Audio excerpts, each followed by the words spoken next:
Yeah, I don't think there's going to be any major diplomatic breakthroughs here. And I know that there's been a lot of talk about the prospect of normalization of relations between Saudi Arabia and Israel coming out of this. Was part of the push that President Biden himself said was part of the reason why he's going to visit Saudi Arabia.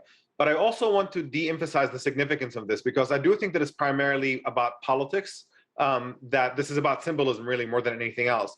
That you are talking about a collection of governments that are effectively in alliance to begin with. Right. Many of these are authoritarian governments that don't really represent their people, and many of them are simply not officially on good terms with Israel just because they know that this is not a popular position with their populations, given the fact that Israel has been waging an all-out assault on Palestinian society for several decades.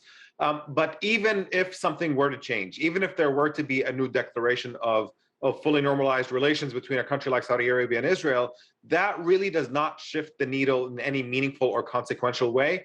All it does is shift an under-the-table relationship into an over-the-table one, an overt and a public one.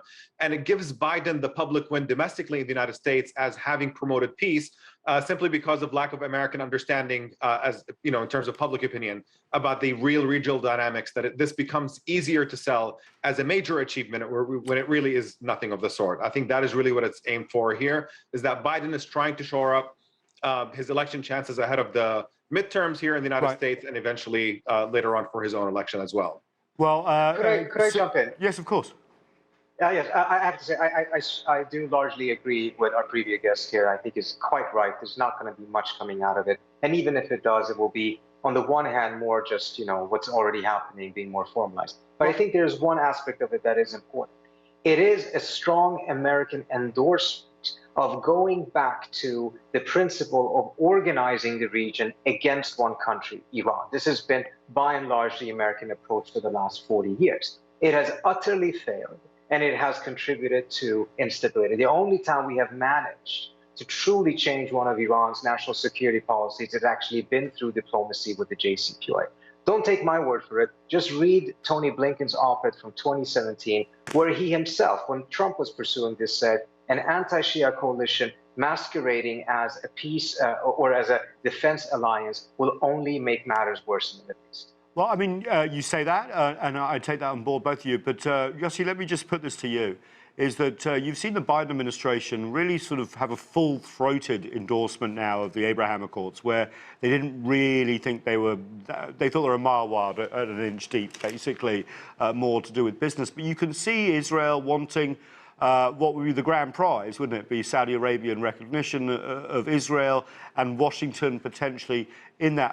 I mean, I'm not going to say that's going to happen overnight, but could we see inching towards that? And this, of course, fuels into what both the previous guests were saying about an anti-Iranian coalition.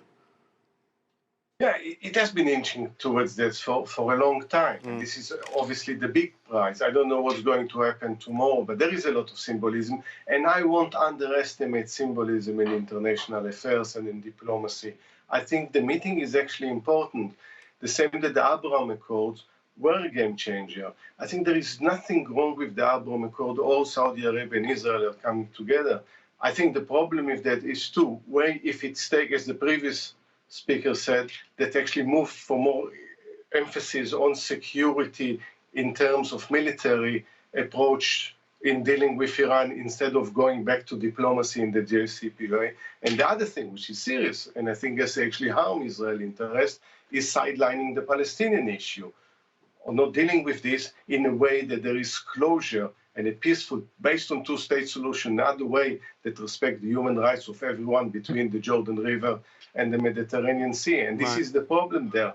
But I think if they square all of this, then this can be a welcome approach. If it's another move towards sidelining the Palestinian issue completely, then it's a very problematic move.